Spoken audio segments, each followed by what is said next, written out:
Welcome, everyone. Thanks for tuning in, however you're listening and or watching.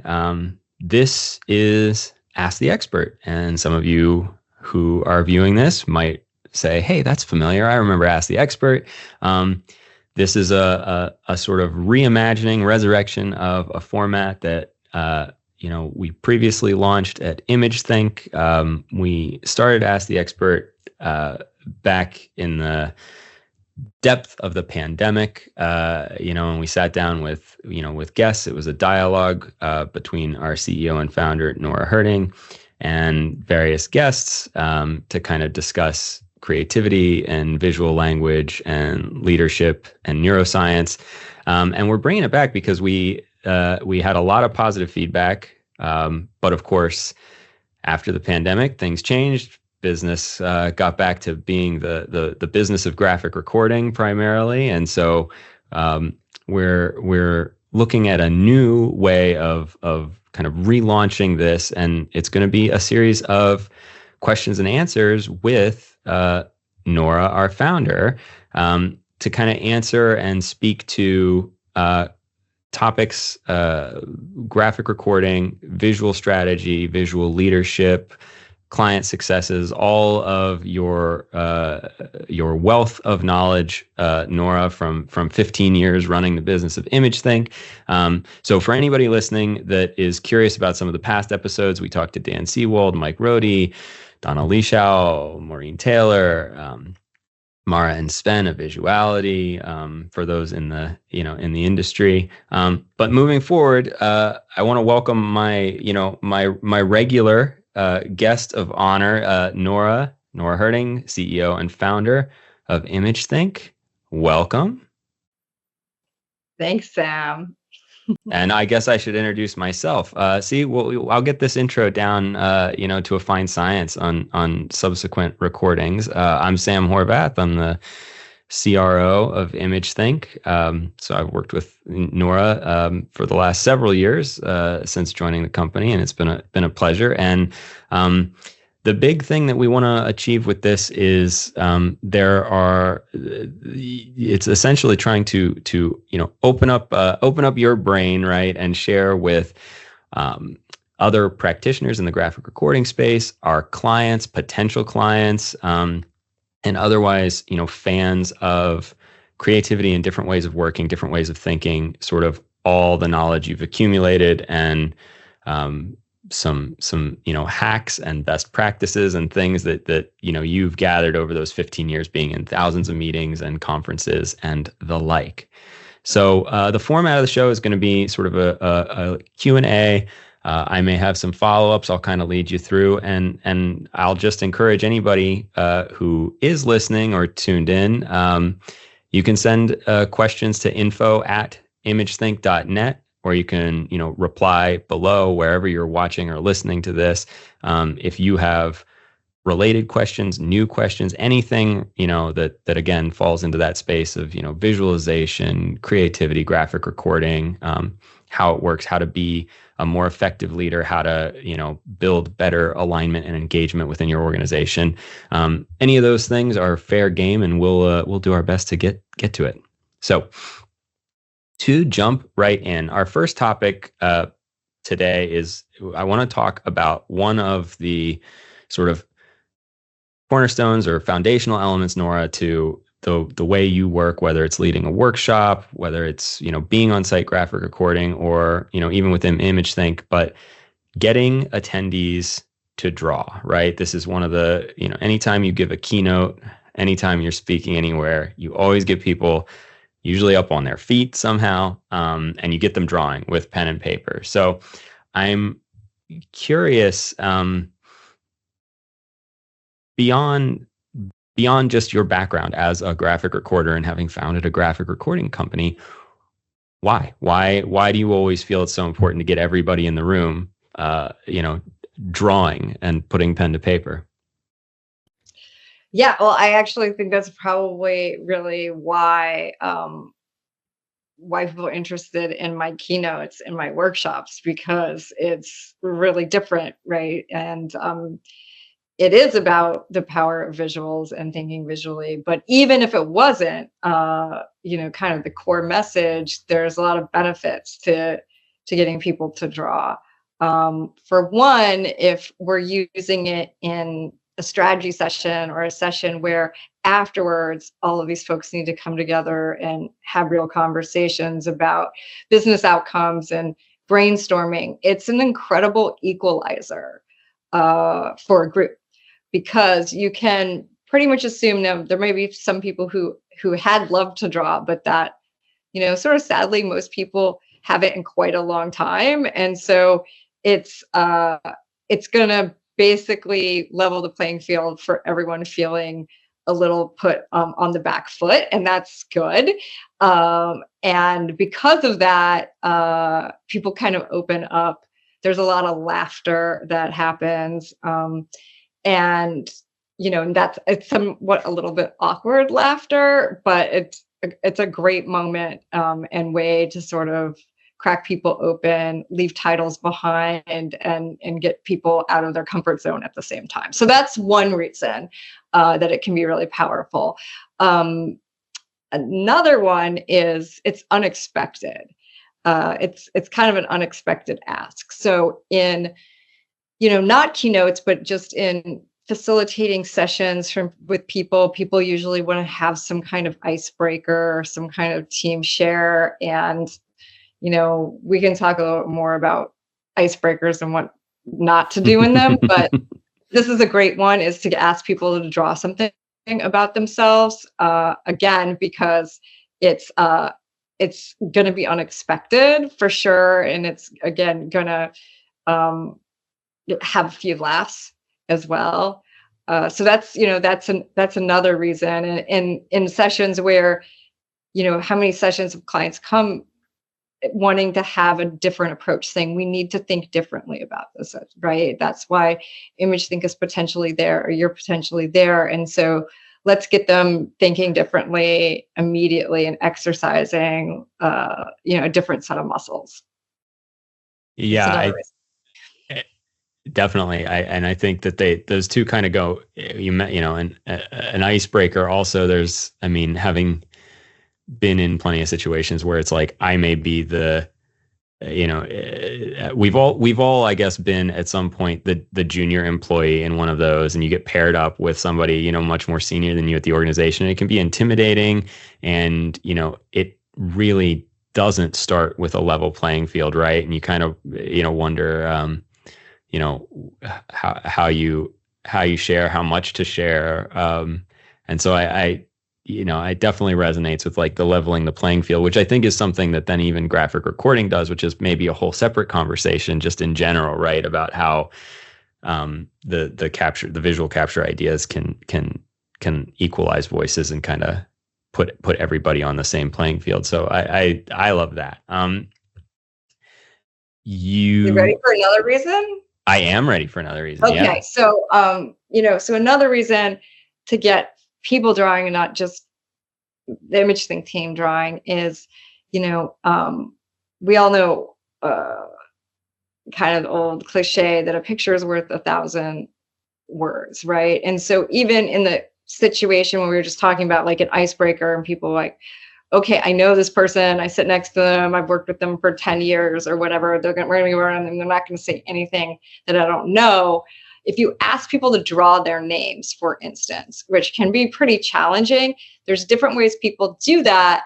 That usually cracks open, something, a new fact, a new way of relating to that person or understanding their own personal history or how they think about themselves just with that. So, it can reveal so much more than a verbal answer.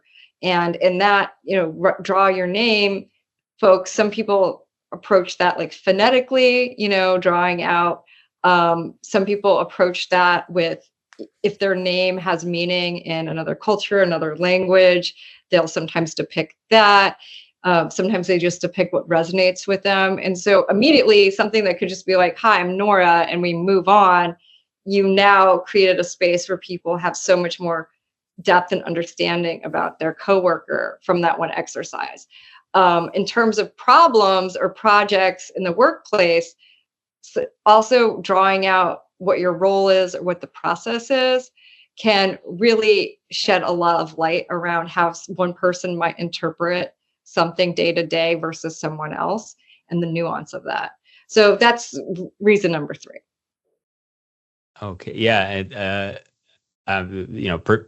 Perspective shifts and finding the kind of, I like the idea of how the way someone visualizes, what someone draws can be a revelation, right? It can be revealing, in a way that words alone can't. There's a theme to throughout these, right? Is that you talked about one of the main reasons that you or we as a company get brought in has to do with thinking, wanting something different, wanting a new way to approach a conversation or a problem or a challenge, and thinking differently. And then you talked about it's an equalizer. It levels the field. It can be revealing about how people think. So I'm tracking a theme here about we've written about and we've talked about the sort of neuroscientific link between writing and drawing, and then also retention, which is something we haven't gotten into yet. But I'm curious, have you found that to be true? What do you know that to be true in terms of how then drawing, how does that work? How does it impact sort of what we take away, the act of drawing or the act of seeing someone draw, what we take away from that conversation?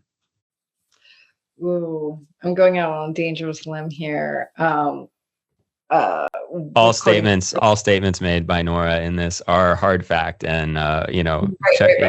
Checkable by research. so one thing that I do remember, and I'll make it Sam's job to check in the footnotes about the resource of this. But there's something called mirror neurons, right? And that is what communication experts, body language experts, right, will say, like, if you want to connect with someone, you kind of model, you sit the same way as they do, you have similar expressions, and you're mirroring back, and they're having now a positive connection. But the mirror neurons also work with, in the study, they put folks in an MRI, they wired them up, and they watched a video of someone else drawing, right? So they weren't performing the task, but they were watching it. But cerebrally, their brain lit up in the same way as if they were drawing, right? And I think that this goes across board. You could say this about watching sports, about other things. It's not just drawing, right, at all. But that is when I learned that, I was like, this is so exciting. This explains so much why people love what we do and come up and feel so activated and refreshed by it and stimulated, because even if they're not doing the drawing and they're watching someone else create it, they're having, neurologically a creative experience in a way that they didn't if they were sitting in that same session listening to someone talk and talking themselves. So that's incredible. Like, just modeling that approach, or that creative approach, is stimulating to people on a neurological level that would not be happening if they weren't doing that. So, that's the benefit of watching people draw.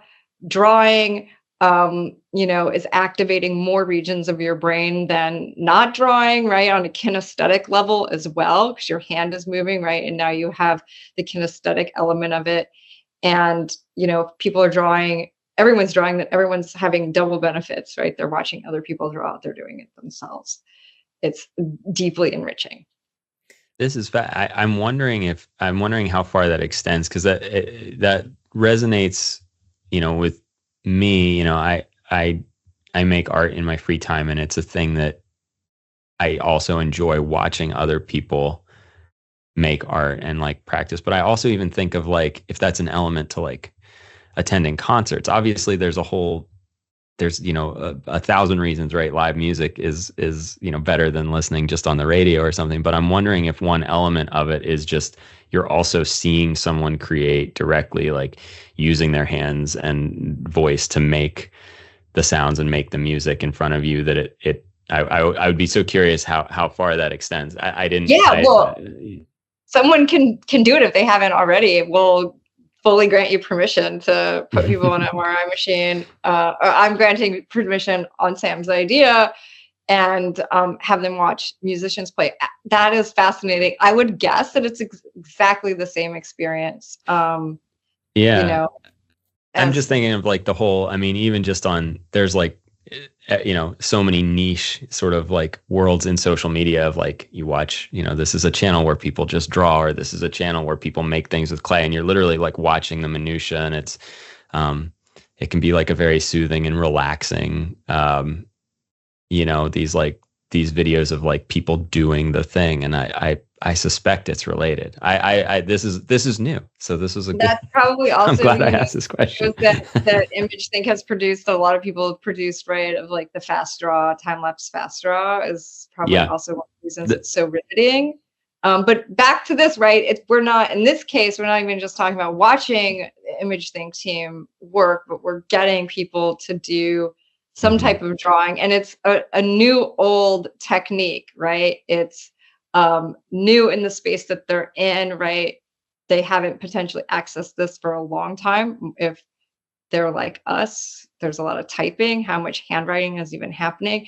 So they're being asked to do this, and it has tremendous benefits, but it's also very old. It's not, this isn't, this is accessible to all of us. We all did this at a certain point in our development as humans, and we did this in our development as a species very early, and it's incredibly like fundamental. So we all did this. It's fundamental. We all drew as children, and we as a species drew as in the childhood and infancy of our development as a species. I hear it on plenty of calls I'm on with, clients or prospective clients. I know you've heard it in the room. I can't draw. I'm not an artist. Oh, I couldn't do what you do. I can't even draw a stick figure. I hear people say, oh, it's amazing. You guys do all this. I can't even draw a stick figure. How does that individual participate? How do you help them to break down barriers, the mental block that's keeping them from drawing? How can somebody who feels that way and is listening, get started and start activating these neurons to boost their, creativity and serotonin? I mean, we do hear this all the time, but I guess I don't mean to be glib, but I want to say, to like, what do you do for exercise, Sam?